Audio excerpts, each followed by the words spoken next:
Hello, it's Ryan Bembridge from Mortgage Introducer, and I'm here with Alice Watson from Canada Life.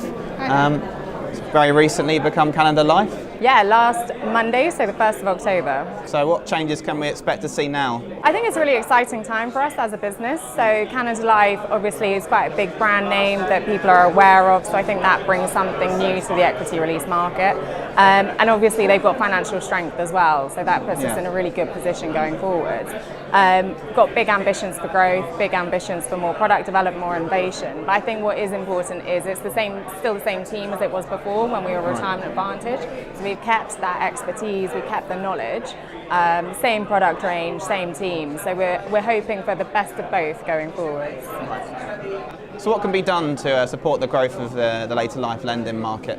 Well, I think the later life lending market, constantly we're seeing record-breaking numbers every year. So 3 billion last year. 3.1 billion this year, hoping for 4 billion this year, which would be really nice. But I think there's a few things that we still need to do as a market and as a sector.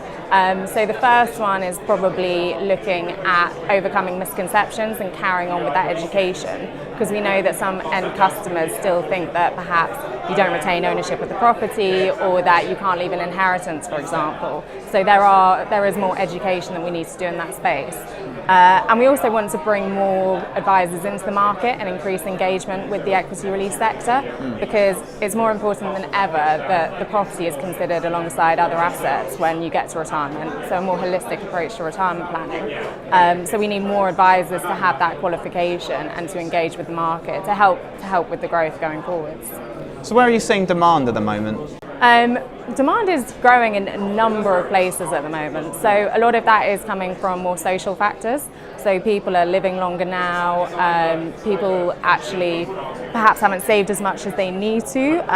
So that's often compounded. So the fact that they don't know how long they're going to live means they don't know how much money they need for retirement. They don't know how to plan. Planning for a 10-year retirement is obviously very different to planning to a 30-year retirement. So I think there's issues like that, but there's also just a more affluent and different customer base coming in. So we're seeing that more and more people are actually using the funds to gift to their children or to their grandchildren to help them get onto the property ladder. So it shows that it's a move away from a product which was often seen as a last resort product, and it's moving into a more retirement planning tool. We're also seeing that people, companies such as ourselves have innovated, so there's more customer types that are acceptable. So we now can lend against second homes, and also there's mortgages which have been designed for buy-to-let landlords. So that just helps broaden that customer base and bring more people into the mix. Are there many products for buy-to-let landlords? There are, but there are very limited which are available to the over 55s, because on the mainstream market we see that actually there's quite a few hurdles in place. So they check affordability, there's minimum income requirements.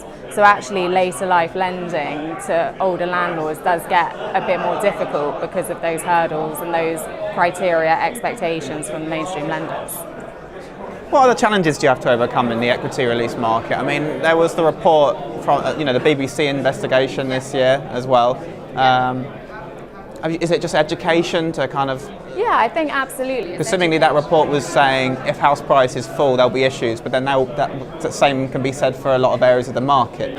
Yeah, absolutely, and the PRA are constantly looking into that and making sure that lenders have got the right capital requirements, everything is in place and everything is fit for purpose from that point of view, which is what you'd expect a regulator to be doing, so that's really good news. But I think that obviously is education, getting customers on board, getting advisors on board. It's not the right choice for everyone, but it should definitely be considered and then discounted if it's not. Yeah, and perhaps alongside residential. Exactly, and with the introduction of RIOs now, there's more choice definitely for customers, but because there's now such a broad range of choice, it just shows that the need for financial advice is more important than ever, because clients need to make sure that they are actually getting a product which suits their needs and actually performs in the way that they want it to. So having a financial advisor can help significantly in making sure people have got what they actually want for the future.